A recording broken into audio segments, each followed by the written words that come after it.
As cotas, elas são uma evolução da racionalidade democrática. A democracia, ela não é a vontade da maioria, isso é um conceito ultrapassado. Nós temos que tratar os iguais igualmente, os desiguais igualmente. Então as cotas, elas estão vinculadas a um processo ideológico que é de compensação histórica. Ela dá um equilíbrio e dá uma visibilidade, né? Você tem grupos que foram excluídos, esses grupos por diversos motivos não tiveram acesso, né? Seja ao parlamento, à universidade, à escola e etc. É fundamental que nós cheguemos a uma sociedade, né, onde tenha espaço igualitário para todos os grupos étnicos, para todas as pessoas, para toda a enorme diversidade que está presente no nosso país e no mundo afora.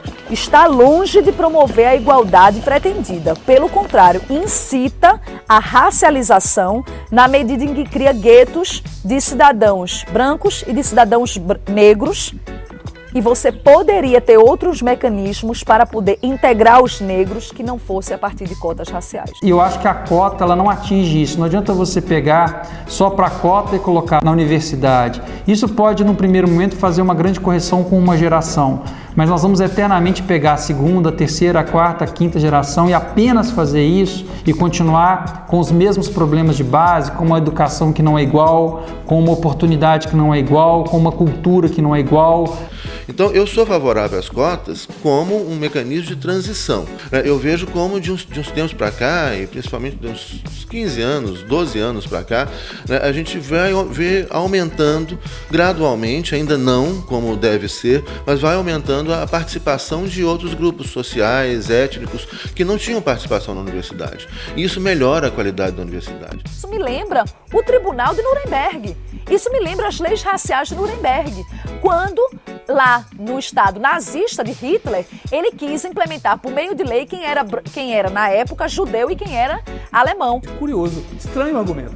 Os nazistas retiraram os judeus das universidades, colocaram no centro de campo de concentração para matá-los. Nós estamos com argumentos pacíficos abrindo a porta da universidade para que os negros possam participar. Não, você é igual porque você tem o direito de entrar na universidade. Não eliminou o histórico de preconceito dessa pessoa, não eliminou o sofrimento e não eliminou o que ela vai enfrentar aqui dentro de preconceito. E nós estamos no momento em que se quer vencer o preconceito muito pela via do punitivismo, isso me incomoda muito. O punitivismo por si só não é capaz de trabalhar a percepção. E nós somos carregados de falas preconceituosas, nossa cultura é muito preconceituosa. Vamos pegar a novela, por exemplo. A novela ela reproduz essa estigmatização e isso vai introjetando na gente toda uma diferença social como se ela fosse natural. E agora, então, você tem que reservar um espaço para essas pessoas assumirem, se integrarem à sociedade, né, chegarem ao poder junto com os outros grupos e mudarem essa realidade social. Ideia de reinvenção da identidade brasileira, a partir do conceito do sangue, a partir do conceito da raça, é triste, é profundamente triste, na minha opinião. Vou quebrar o protocolo para dizer... Não existe uma regra única estabelecida no institucional, por favor. Não existe um negro na mesa e ninguém que defenda a cota. Eu quero dar oportunidade ao senhor de propor aqui uma ação inclusiva, permitindo que um negro fale, porque aqui ninguém está falando por nós.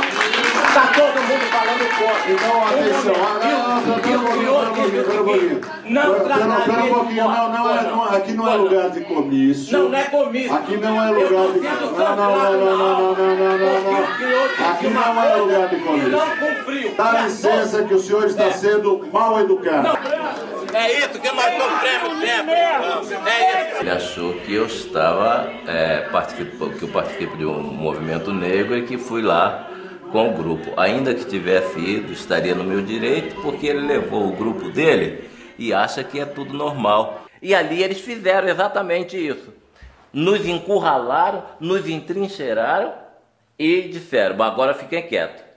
E se não querem ficar quietos, que saiam, porque o espaço de vocês não é aqui. Aquele momento ali é o reflexo de toda uma conjuntura de vida, de toda a busca por justiça verdadeira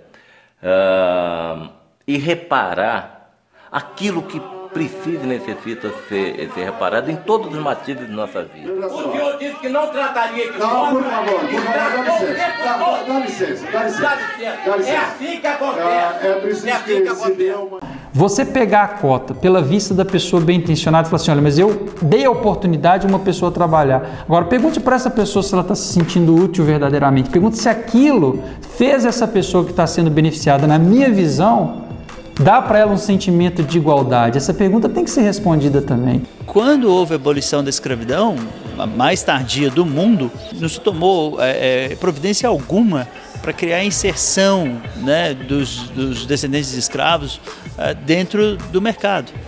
Então, a gente perpetuou, de certa forma, a escravidão, não solucionando essa mácula ao longo do tempo. Se fala na democracia racial e quando eu saio na rua eu vejo outra coisa, eu vejo olhares diferentes, eu vejo reações diferentes, eu vejo senhoras que seguram a bolsa quando eu passo perto delas e não precisam palavras, não precisam chamar de macaco, não precisam chamar de negrinho, basta um olhar assim, excludente, ou um segurar numa bolsa, ou um desviar no caminho de você para você ver que essa igualdade, essa democracia racial não existe, porque a pessoa já tem um medo de você baseado no seu estereótipo.